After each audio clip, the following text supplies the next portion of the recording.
partir du moment où on dit c'est Covid, toutes les personnes âgées françaises quasiment sont toutes déclarées mortes du Covid. Donc vous avez 90% des départements sur lesquels il n'y a aucune hausse de mortalité, donc on ne peut avoir aucune influence d'aucun virus possible, mais tout le monde est quand même mort du Covid dans les EHPAD. Voilà, pareil AVC, crise cardiaque, tout ça, ça n'existe plus, c'est forcément Covid. Et sur la période, bon, on ne fait pas que ça, on voit quand même une petite hausse de mortalité, et au-dessus des pointillés, ça représente 5000 décès en trop dans les EHPAD. Mais que s'est-il passé? Il s'est passé un décret qui a été écrit le 23 mars 2020 de la stratégie française pour gérer la crise Covid-19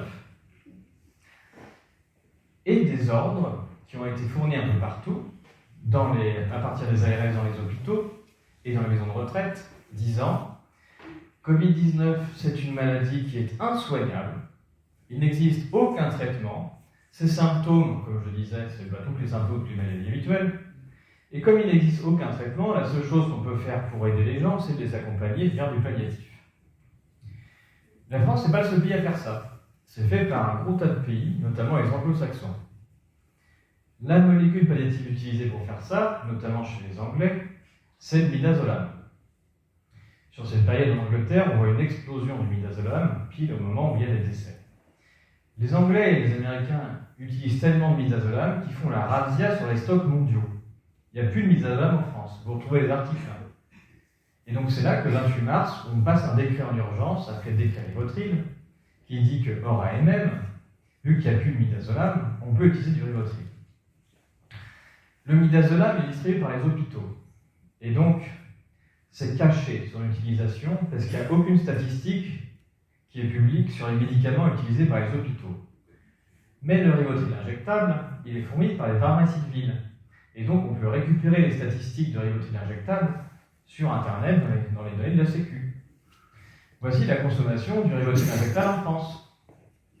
Et que remarque-t-on, c'est qu'à partir de la publication du décret, on a une explosion de l'utilisation du Rivotril injectable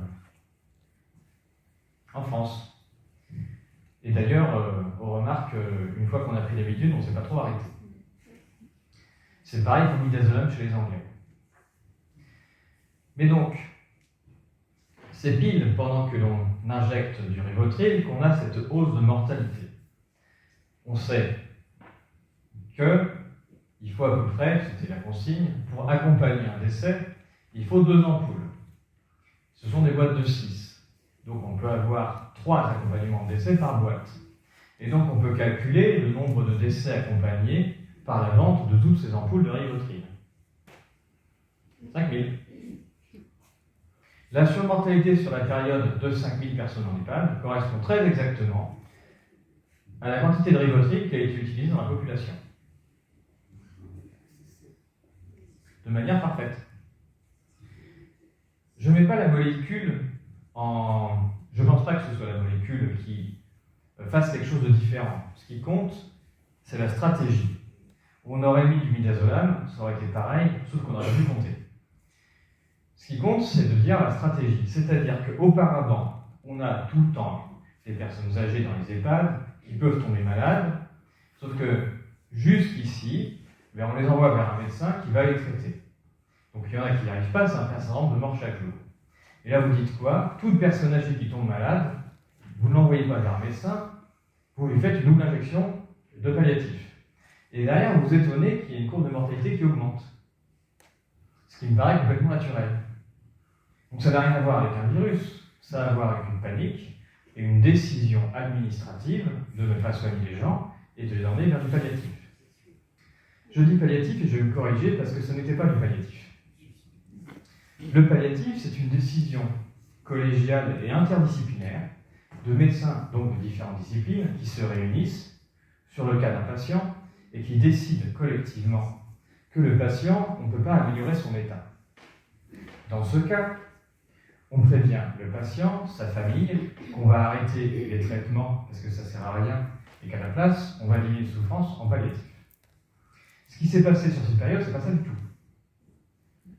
Donc ça, on l'apprend dans un rapport de la session extraordinaire du Parlement sur le Covid-19, où on a des témoignages de représentants syndicaux. qui nous explique que sur la période, tout particulièrement en Île-de-France, a été mis en place par la PHP, des groupes d'intervention rapide. Donc, des médecins qui, sur la base d'un simple coup de fil de la part de l'EHPAD, se déplaçaient immédiatement pour piquer la personne âgée au Rivotril et repartaient. Ceci n'est pas du palliatif. Et évidemment, sans prévenir la personne ni sa famille. Donc ceci n'est pas du palliatif. Et c'est bien la stratégie qui a été utilisée. Donc je reprends l'ancienne stratégie qui est on soigne les gens au fur et à mesure qu'ils tombent malades, ça on ne soigne plus, et à la place on fait une double injection de Rivotril, qui quand en plus on est sur une personne qui a une infection respiratoire, comme ça arrive tout le temps, eh bien la personne s'arrête de respirer. Ce qui fait que l'espérance de vie diminue. On a un autre indice qui arrive, c'est que juste après avoir fait ça sur 5000 personnes, on a un creux de mortalité. Ça, c'est le signe. S'il y a un creux de mortalité, ça veut dire qu'il y a des gens qui viennent de mourir en grand nombre et que c'était des gens qui auraient dû mourir dans les jours suivants. Ça veut dire que ce pic, il correspond en très grande partie à des gens qui auraient dû décéder un peu après et qui sont juste regroupés ensemble. C'est donc une fin de vie accélérée pour toutes les personnes qui ont bénéficié de cela.